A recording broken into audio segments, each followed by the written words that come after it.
For a time, $75,000 was the goal. This was the amount of money that meant you were set. It was the salary that showed you were doing okay, that you had a life and were safe. Now in 2026, making $75,000 is not something to be proud of. It is actually a problem. Tonight we are going to look at the numbers that companies in America do not want you to know about. We are not going to talk about what $75,000 sounds like. We are going to talk about what it can get you in America today. You will probably be upset when you see the answer. We will also give you some ideas at the end that might help you avoid money problems. Let us start with the paycheck breakdown. You see $75,000 on your job offer letter. That sounds great. Then the deductions start. First, we have FICA. This includes Social Security and Medicare. It's 7.65%. That is $5,737. You do not get to touch that money. Then, there is income tax. After your deduction of $14,600, you pay 12% on the first $48,000. You pay 22% on everything above that. That is another $8,200 to the IRS. We are not done yet. If you live in California,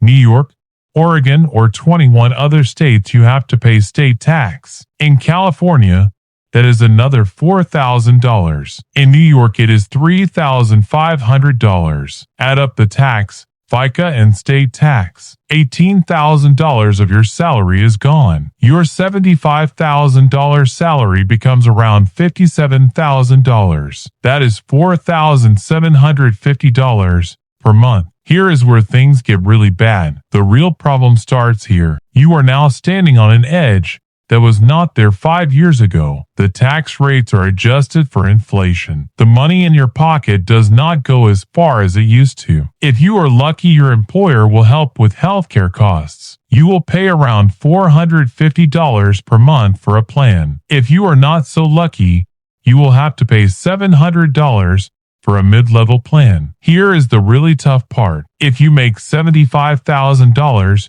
you are considered off compared to the federal poverty level. You just crossed the line where you no longer get help with healthcare costs. If you make $74,000, the government will help you with your premiums. If you make $75,100, that help is gone. You are now paying the amount. That one extra dollar in your paycheck just cost you $6,000 in healthcare help.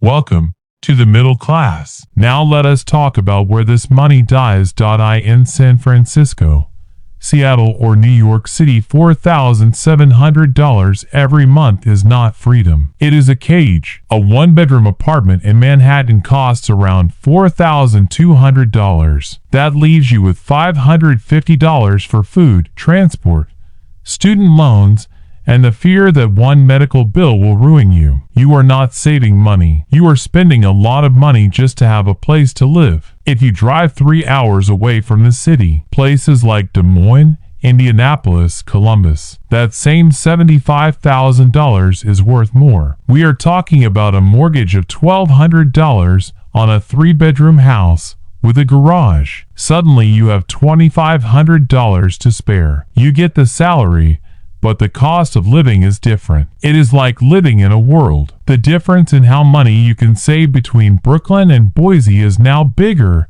than the salary itself. We have not even talked about the tax yet. If you got a loan for college, you are probably paying around $400 to $600 every month for your student loans. If you are on a plan that is based on your income, that is something you can handle. When you make $75,000, you do not qualify for the programs that forgive the most debt. You are in a spot where you make too much money to get help, but not enough money to pay for everything. The amount of taxes you really pay is not 22%. It is 22% plus the money you pay for FICA, plus the taxes you pay to your state, plus the subsidies you do not get anymore, plus the money you pay for your student loans. So when you make money than this, you only get to keep about 60 cents for every extra dollar you earn. You only get to keep 60 cents. Here is what the people on LinkedIn and the people and the Human Resources Department do not tell you. $75,000 is not meant to be the place you want to end up. It is meant to be the thing that keeps you moving. This is the amount of money where you feel okay.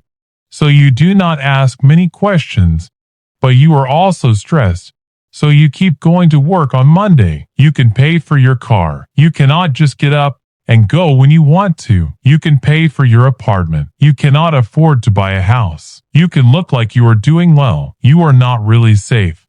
This is the problem. The people who made this system will not let you out. So what's my actual job? I mean, just disliking my job won't pay the bills. Welcome to a plan that could help you escape the $75,000 income trap. Step 1.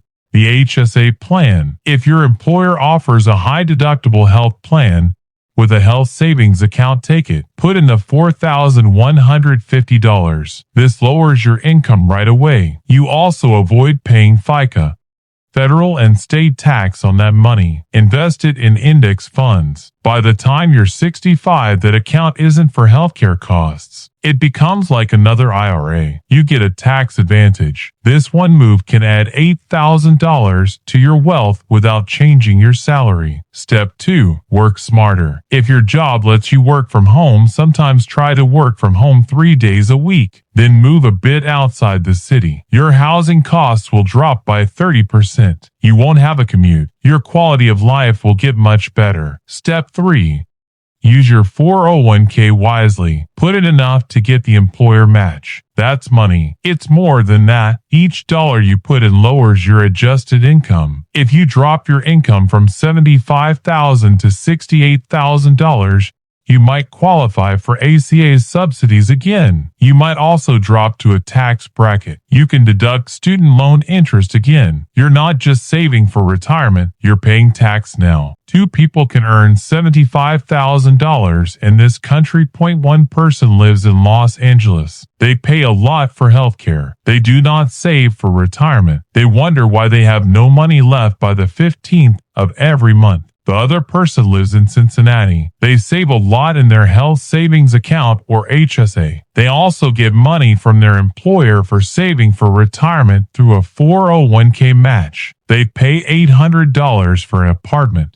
Same salary. 2 different lives in America. Here is the lesson, the one that nobody will talk about at the office holiday party. Having money in America in 2026 is not about making $75,000. It never really was about that. $75,000 is the beginning, not the end. The real thing that matters is the gap, the space you make between how you live and how much you pay in taxes, between what you want and what you can afford, between where you go to work and where you go home to sleep. Your salary is like the money you have to work with. You are the one who decides how to use it. If you learned something that made you think and it made you a little uncomfortable, then click the subscribe button. I will see you in the video.